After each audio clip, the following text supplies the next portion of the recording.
Good day, all. I'm Mr. ABJ Bocks. I'm currently in the process or busy with my advanced diploma in technical and vocational teaching.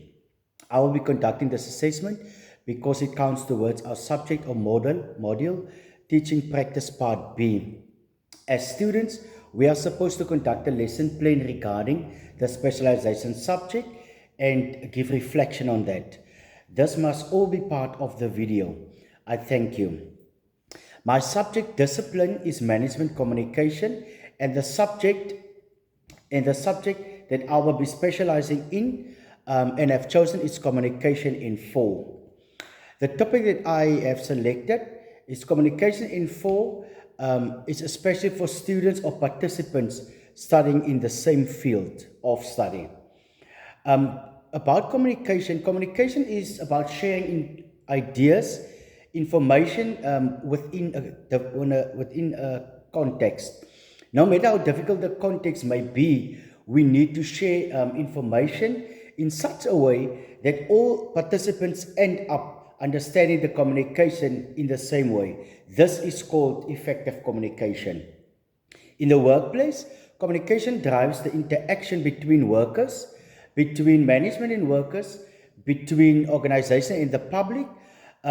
Yeah, so therefore, it is of importance to be able to effectively communicate within the workplace. For our communication skills to be improved, we need to understand the basic principles that is going to guide communication, and participants will also have a better understanding of all these principles.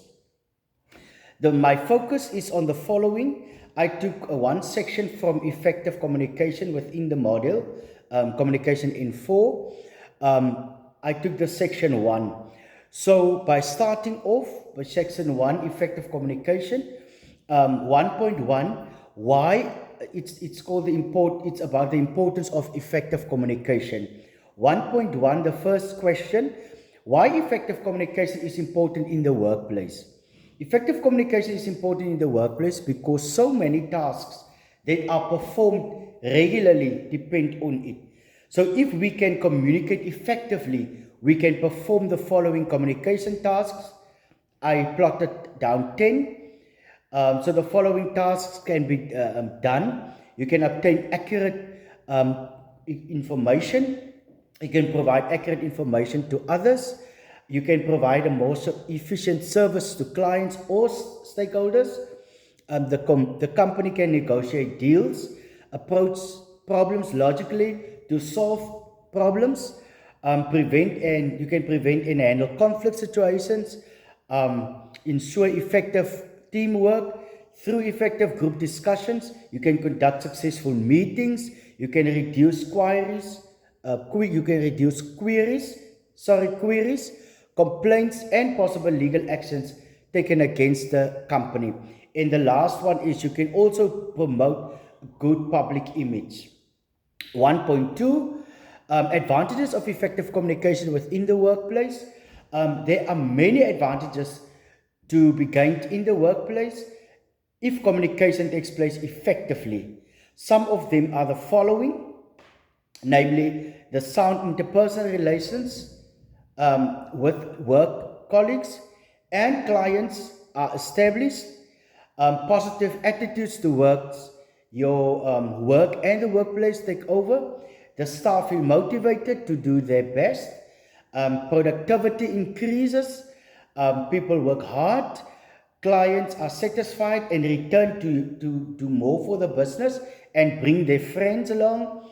Then the other thing is the last one, the business achieves its financial as well as its social goals.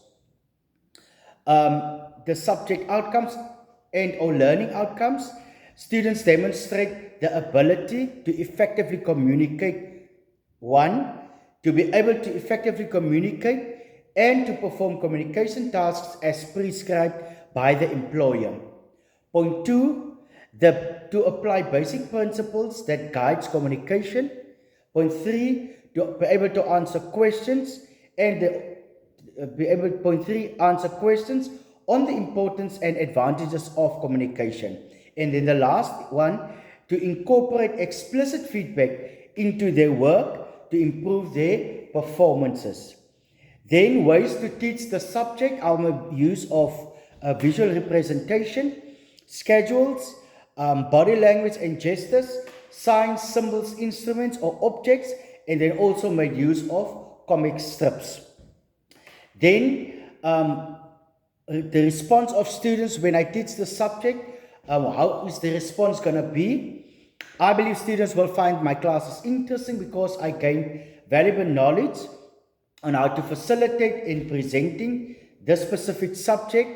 I will make them part of my lesson by group work, simulation, and kinesthetic. Physical resources that I'm going to make use of in class. For theory classes equipped with notice boards, some classes are equipped with notice boards, so I will make use of that. Or whiteboards, language and reading laboratories. I will make use of resources and the media center. Then computer rooms with internet access. Then if there's practical rooms, I will physically go there. Office hubs like reception areas, because you will be able to practically demonstrate to the students if they participate on the physical resources. Like for instance, when you have a topic on telephone etiquette, you can make them part of or dramatization of answering the phone himself. So it's a practical way of getting them involved. Then data projector, I'll make use an overhead projector and screen. Then video recordings will be, I will make that available, as well as textbooks.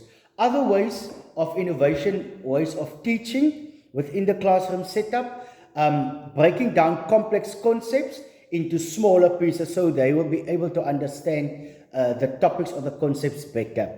I will also allow them to share what they understand and let them give feedback. I will also make use of this way of teaching by reasoning or debating style, where you give the class the opportunity to debate on certain aspects or concepts, and they must think what the most suitable answer is, and then afterwards, as a lecturer or facilitator, you will be able, or teacher, you will be able to give them the direct answers on what they have debated or reasoned on. So yeah, thank you. That's from my side. Thank you very much.